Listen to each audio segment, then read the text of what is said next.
Hi everyone, welcome to my channel Programming School, and today we will see how Python manages its memory. So to store the memory, Python actually uses a private heap, and Python memory manager efficiently uses this private heap for allocating data and deallocating the data to release the memory. So to understand how Python stores the data and how it utilizes the private heap, we can see a simple application through an analogy to understand what is happening.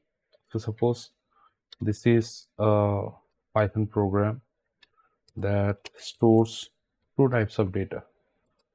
One that is primitive and another one that is non-primitive.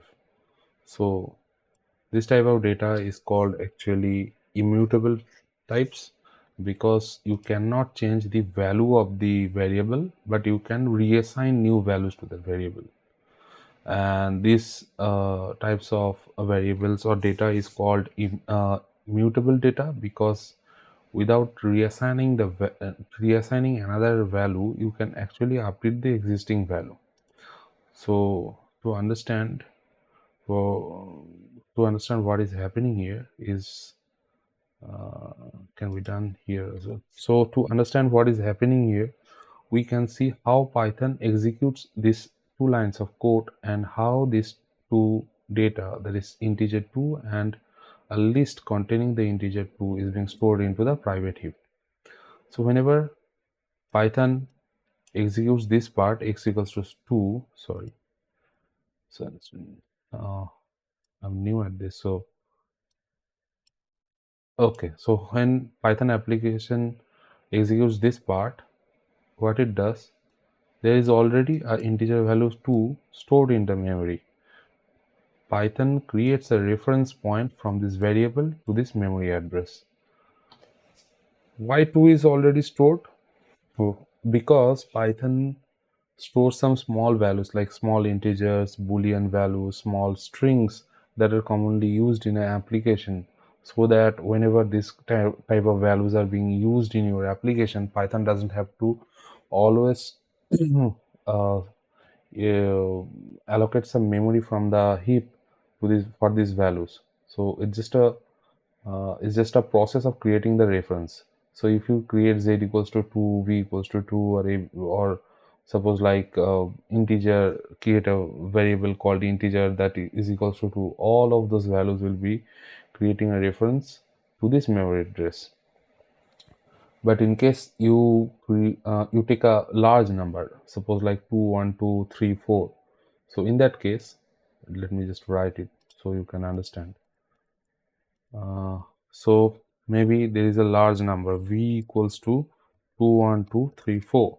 So this kind of large numbers, I suppose, like if you use 511 or 600 or 700 values, so in that case also it will be true. So what Python will do, Python will allocate a memory from the heap where it will store the value 2, 1, 2, 3, 4, and then create a reference, because this type of values are not so common. So storing this type of values will just result into usage of the memory unnecessarily.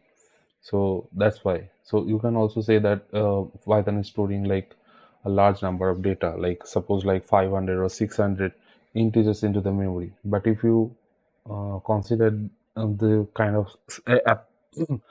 of devices we use right now for servers and everything, so this kind of small data is not a big challenge for us, but it will help you, it helps Python applications bridge the gap between the efficiency it lacks for not using the pointers, like we can see in the C++, Golang or Rust. So this is a design decision. You don't have to like worry about a lot about these things. It's just the way Python has been designed is the decisions that the Python creator made. So for to balance the efficiency and the memory allocation. So now comes to this line. When Python executes this line, What it will do, it will allocate a memory from the private heap, where it will create a memory address that will refer to this value.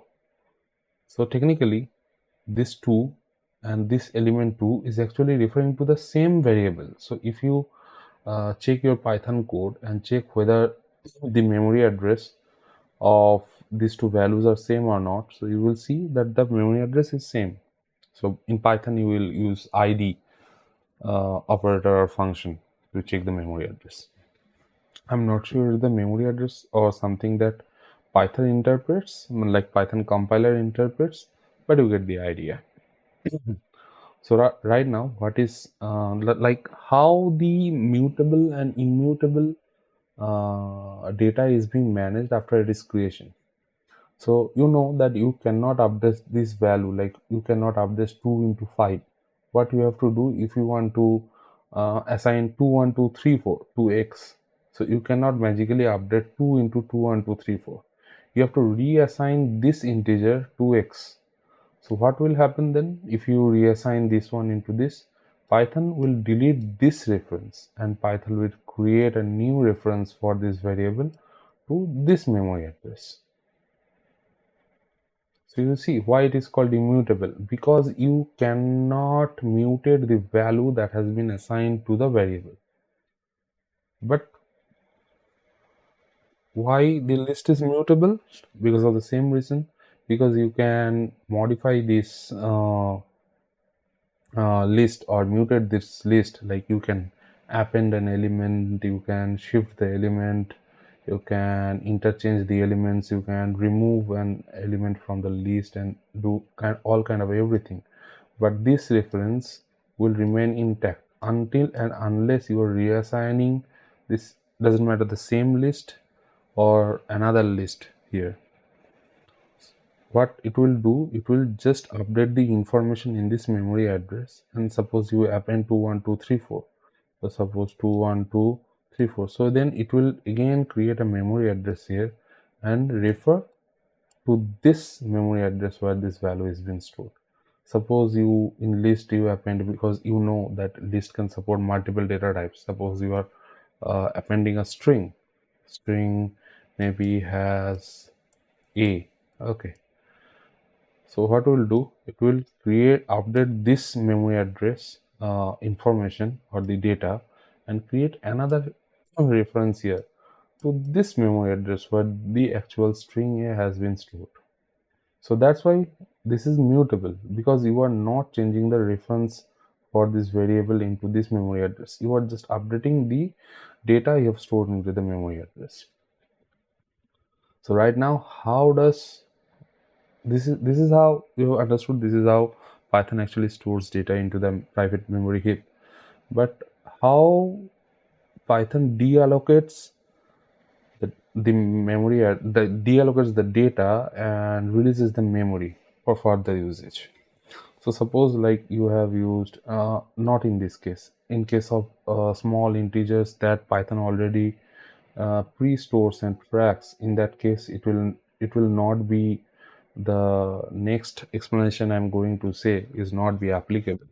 But in this kind of integers where Python doesn't track the value, in that case what you will see, suppose you have assigned v equals to 21234 and you just append this variable like y dot append v, then the reference counter will increase. So what is the reference counter? So reference counter is the mechanism that Python uses to track the usage of the variables. So whenever assigning, whenever you are assigning whenever you are creating a variable and assigning a value to it, Python is actually creating a reference counter for this variable, so that whenever you use this variable in different lists and objects and everywhere, it just increases the reference counter. So suppose whenever you are creating one, it has 1, generally it has 3, it has 2. Whenever you are printing the variable, it becomes 3 because you are using it in the print. But suppose initially it has 2, then you are adding this, appending this v into the y list, so it becomes 3, and thus the reference counter uses whenever you are creating like you are referencing this value into another mutable objects. So what happens when you delete the object, or that objects being taken care by the garbage collector whenever that operation of that variable has been completed? So this reference counter will decrease. Suppose you have used this reference for v into y, and you delete the y after a certain point of time in your application. So this reference counter will go to 0, and I don't know how Python reference counter works. So when it reaches a minimum threshold, the garbage collector will come into play. Garbage collector will check whether the garbage collector will check that the reference counter has reached a certain like a minimum threshold. Now it is time to clear the data from the memory. So the reference that v holds to this memory address, okay, that will be released. So it doesn't matter if a different variable like z has the same value to 1 2 3 4.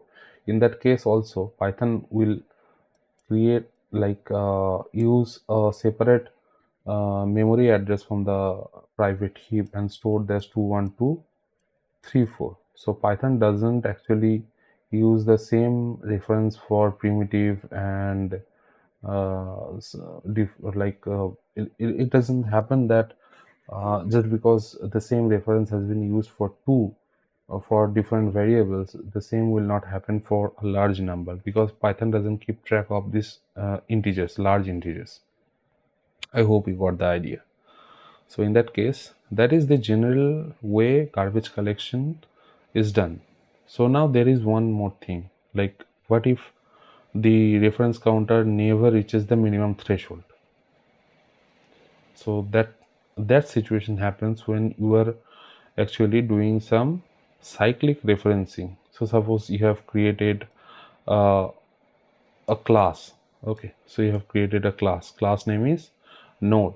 So you create two object, node 1 and node 2, and from node 1 has a attribute ref that is referring to node 2, and node 2 attribute ref is referring to node 1.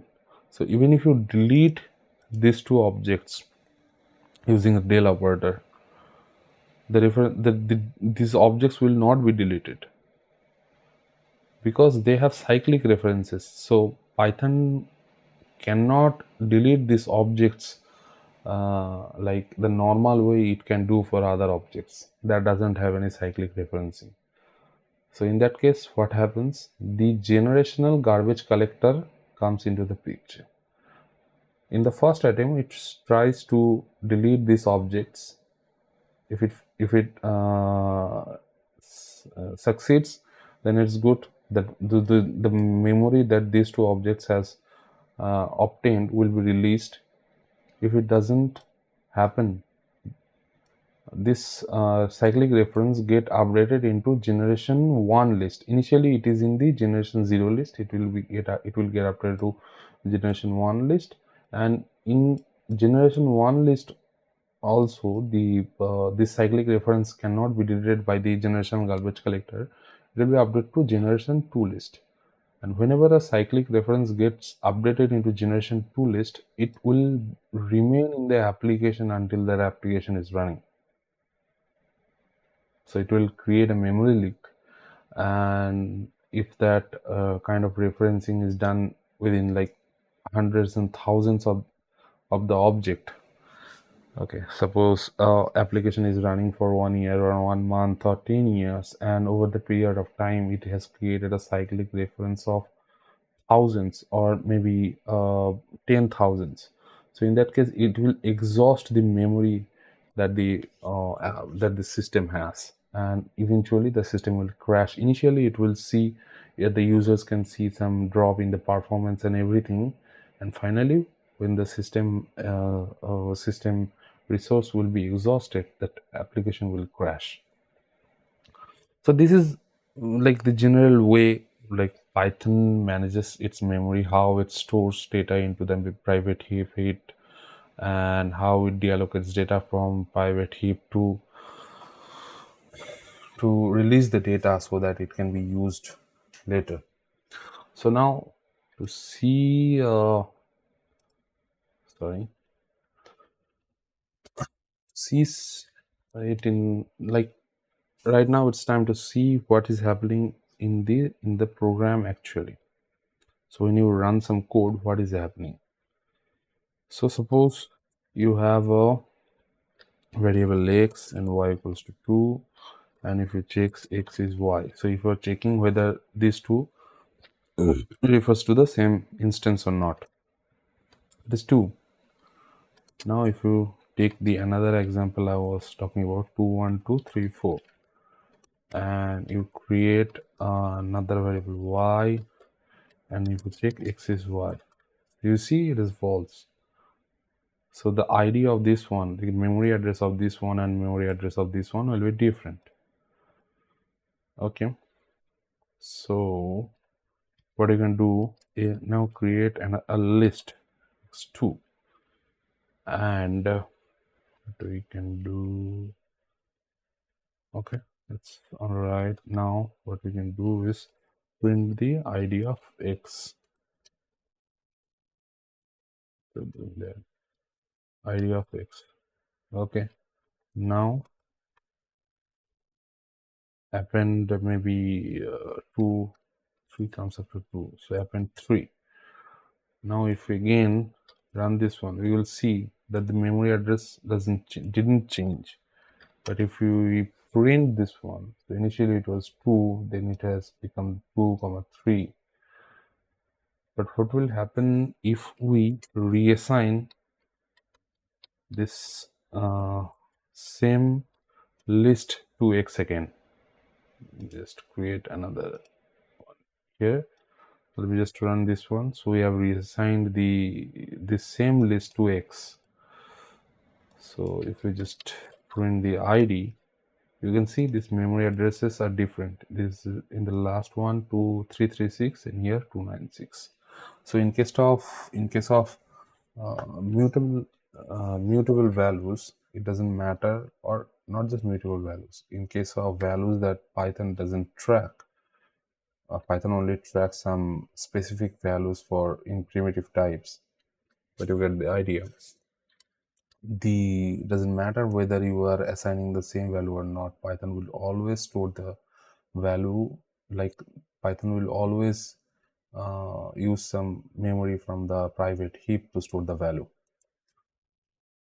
So right now what is happening is if you just delete x, what will happen? Garbage collector will come into the picture. I cannot just visually show you because garbage collector works in the background. So what will just happen is garbage collector will come into the picture and it will release the memory that it has stored for 2 and 3. And not only that, whenever you are assigning 2 comma 3, and the initially when the 2 comma 3 was the value of this x, so this memory will also get released whenever you are when you had reassigned this 2 comma 3 to x, because this is not being used anymore. Python like for this variable, Python has created a different reference to a different memory address. So this one was released and this one was created. So this is simply how the Python memory works, storing works. Now comes into the picture the cyclic referencing. So we have a class node. Now we create self ref. So initially it is none. Okay, node 1, create one object, sorry, node, and will this section will create another instance of the node as well. So node 1 and node 2. Now just for ref node 2, node 2 ref is node 1. So this is creating a cyclic reference. So let me just update this one a little bit so it will be easy for you to understand what is happening. Self uh, print. Let me just give it a name as well so that I can print the unique names here. We'll just give it a name as well. Print, then a string, uh, deleting, no, deleting instance, then self dot name. Perfect. And here we have to pass some value, that is node 1. This is the node 1 and this is the node 2. And it's a name, just make the first letter capital. Node 1, node 2, reference is done. So suppose right now we run node 1, run node 2. As I think you remember that I've said that whenever there is a cyclic reference, you delete the objects. But if you even you try to delete the objects, Python just cannot delete the objects because of the cyclic referencing, because the reference count will never reach the minimum threshold.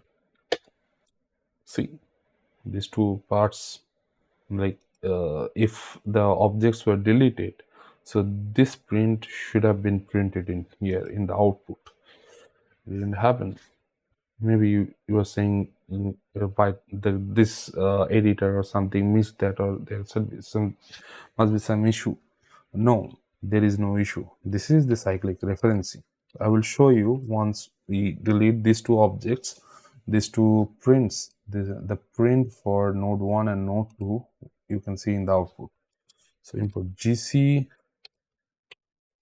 I think gc collect is the right one. If we just run this one, see, it is deleting instance node 1, deleting instance node 2.